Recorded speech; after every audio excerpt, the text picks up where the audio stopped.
Bonjour à tous, bienvenue dans cette nouvelle vidéo de la série Planète Verte. Aujourd'hui, on va parler du Costa Rica. Le Costa Rica est un petit pays d'Amérique centrale de 51 100 km² qui compte environ 4,8 millions d'habitants et qui abrite 6% de la biodiversité mondiale. Si le Costa Rica est aujourd'hui un modèle en matière de protection de l'environnement, ce n'était absolument pas le cas il y a 40 ans. En effet, dans les années 80, 100 000 hectares de forêt étaient abattus chaque année pour cultiver le café et les bananes, principales exportations du pays. Ce n'est qu'au début des années 90 que le gouvernement a commencé à encourager le reboisement.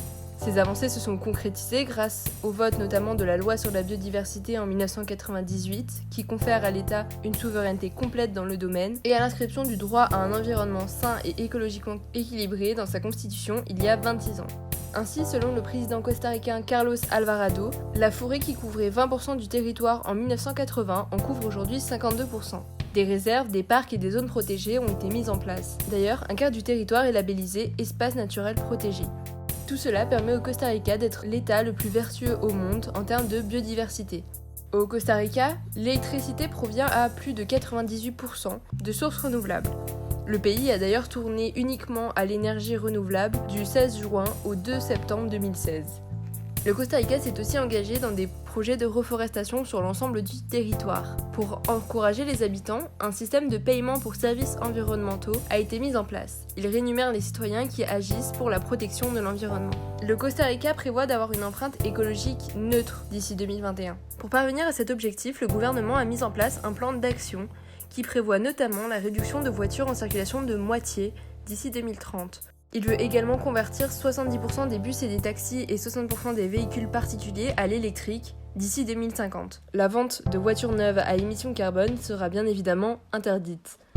Cependant, même si ce plan de développement et les engagements pris sont inédits, il reste certains problèmes.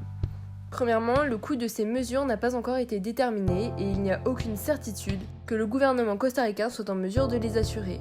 Ensuite, aucune mesure concrète ne concerne le secteur de l'agriculture, faute de discussions toujours en cours. Pourtant, le Costa Rica a encore de grands progrès à faire de ce point de vue car il fait partie des pays qui utilisent le plus de pesticides au monde. Il faut le rappeler, l'économie du pays a longtemps été basée uniquement sur la production et l'exportation agricole.